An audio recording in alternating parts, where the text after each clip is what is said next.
Alrighty, so first off, I want to start off by saying sorry. I got my days mixed up, so this is going to be a day late, unfortunately. But that aside, my paper is over the uses of genetic modified organisms in agricultural settings and for consumer use.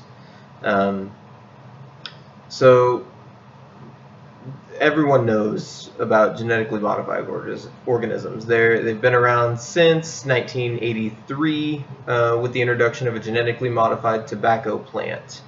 Um, since then, they got approved for use by the FDA in 1988, and after that, they've been kind of skyrocketing in use between both plant and actual animal use. Um, and here we are to discuss the pros and cons of that. Um, Starting off, we'll just start with the pros. It's always best to start off on the good foot. The pros that I've been researching and finding have been, your main points. You have the increase in uh,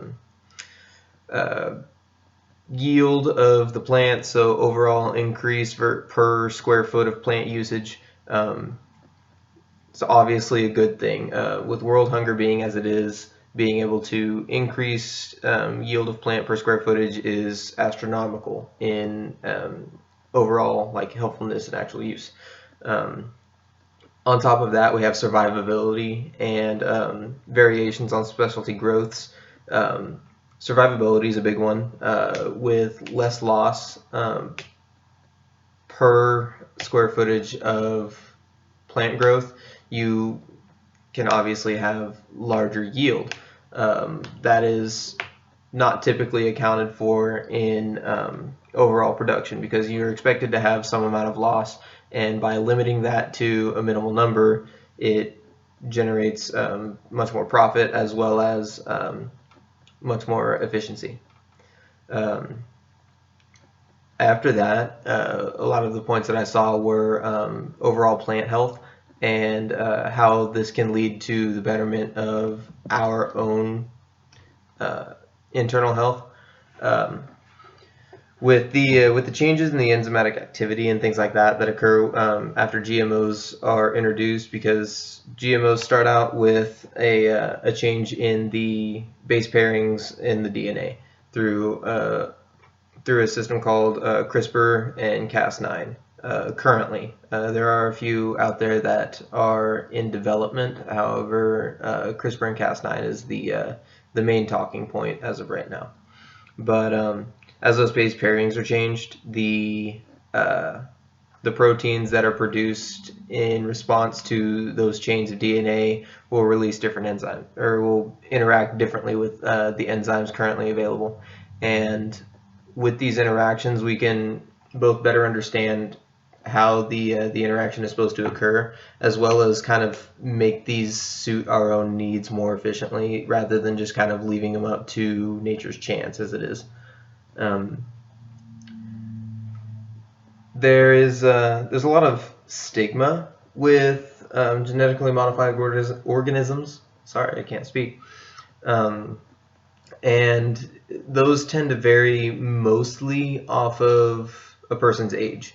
However, there are social status things, economic status, um, various other like idiosyncrasies that occur in each person that will cause them to have somewhat of a skewed vision of what a GMO might be.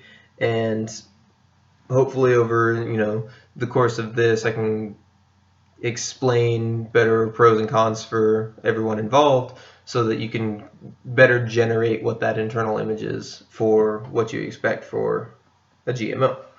Um, there are a few negative connotations to GMOs. One of the big ones being how genetic drift and the natural flora, fauna of the earth, all of that is reducing in efficiency due to the sheer evolutionary pressure that GMOs can exert on natural wildlife. So, like interbreeding or cross pollination, things of that nature between genetically modified organisms and natural organisms can lead to, one, complications in breeding, as well as lead to variances that we neither expect nor want.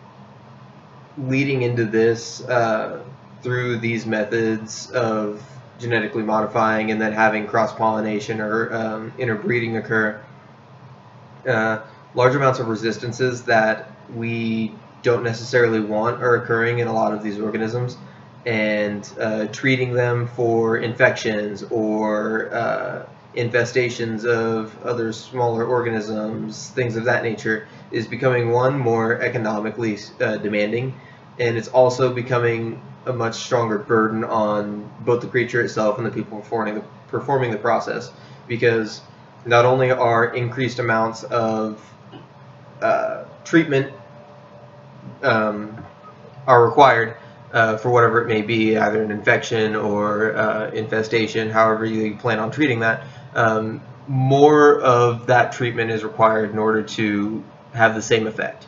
And then on that same standpoint, using more of that treatment has a negative effect on the organism. So it's kind of a vicious cycle of we need more, but it's causing more damage to the organism. It's similar to how taking too many antibiotics at a time in a person can lead to gastrointestinal issues through the lessening of their stomach microbiota. This is the best way that I can describe it, is by taking those extra antibiotics and essentially pumping yourself full of them. You're going to not only kill off the good bacteria or the bad bacteria that you wanted to, you're going to kill off those good bacteria that actually reside in your stomach. This is occurring in magnitudes far larger than this across all kinds of different organisms that we modify daily. And it's a real issue with cost efficiency for these organisms, and it's starting to rise, which kind of counterbalances some of that cost efficiency of having a larger yield and survivability. One of the other smaller issues that I saw was rising in GMO use has caused an effective labor drop in agricultural industries due to it requires less people to actually cause these organisms to grow efficiently. And in order to maximize cost versus prices, you're going to cut some of those workers that are not necessary anymore. Some interesting things that I found. One of them was that actually the first thing that was modified was a tobacco plant. And I found that odd simply because tobacco in itself, you wouldn't necessarily think of that as a consumer product, as opposed to things like corn and wheat that we all know and we essentially use every day. Yeah, that's all I got. I hope you all enjoy. Thank you.